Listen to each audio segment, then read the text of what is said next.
In this special 2-minute Timeout Plus feature, an outstanding basketball player at Bishop Guilfoyle High School in Altoona, Pennsylvania, Joe Landolfi will never forget a game from nearly 60 years ago. Hey, Joe, one of the funniest things that happened to me during my career at Bishop Guilfoyle was during a hotly contested, very physical game in our gym against Carlisle. Now, let me set the stage for you. Back in this time, the classes were A, B, and C. So A being the largest, C being the smallest. Carlisle was Class A District 3 defending champion. We were Class A Catholic large school, or TCIAA. So we're in this hotly contested game, and near the end, there's a foul called against the Marauders. Now, let me back up and tell you that one of our biggest, most rabid fans was the Bishop, Bishop Hogan. All of the cheerleaders had to slide down one and leave the seat in the front row of the bleachers nearest the stage open in case the Bishop showed up to the game. He would listen to them on the radio, and if it was a close game, he would come down. Of course, the player's entrance back in those days was always unlocked, so he could just slide in through the player's entrance and sit in the front row. Also, men, as part of their attire, wore these wingtip shoes which had huge hard leather heels. So we have the Bishop on the front row of the bleachers with his wingtip shoes on. Foul called against Bishop Guilfoyle at the opposite end of the court. I walk over to pick up the ball and hand it to the official while the other official is reporting the foul to the score table. Jim Andrews, who is the official, doesn't take the ball from me, just sticks his finger in my face and tells me to go inform the Bishop. Now remember, the Bishop was like the ultimate to us in those days. Go tell the Bishop to stop kicking the bleachers or I'm going to call a technical foul against your team. And I'm looking at Mr. Andrews like, what? Okay. Now Coach Gaffey, our coach, all he sees is an official with his finger in my face, screams at me, get over here. I go running over towards Coach Gaffey and I'm 7 or 8 feet away from him. And I'm like, Coach,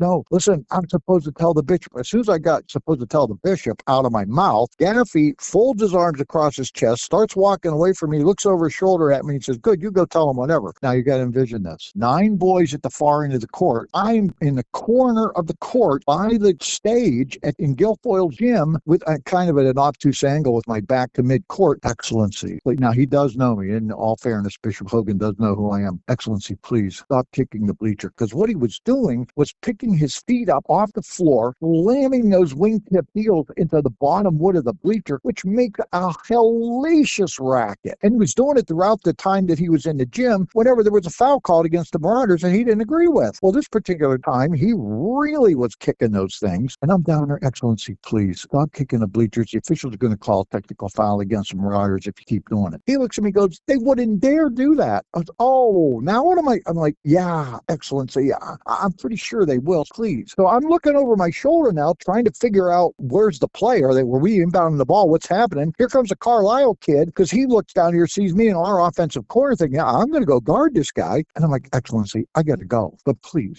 don't kick the bleacher anymore. Thank God he didn't for the rest of the game. We did end up losing that game, and it turned out to be the only game we lost on the Pleasant Valley court the entire year, and that was our state championship year. So that was one of those things where you get stuck in the middle that you really didn't want to be in, to have to tell the Bishop to stop doing something. And it was really just one of those crazy moments in my time at Bishop Guilfoyle. That's your 2-minute Timeout Plus. I'm Joe Shuta.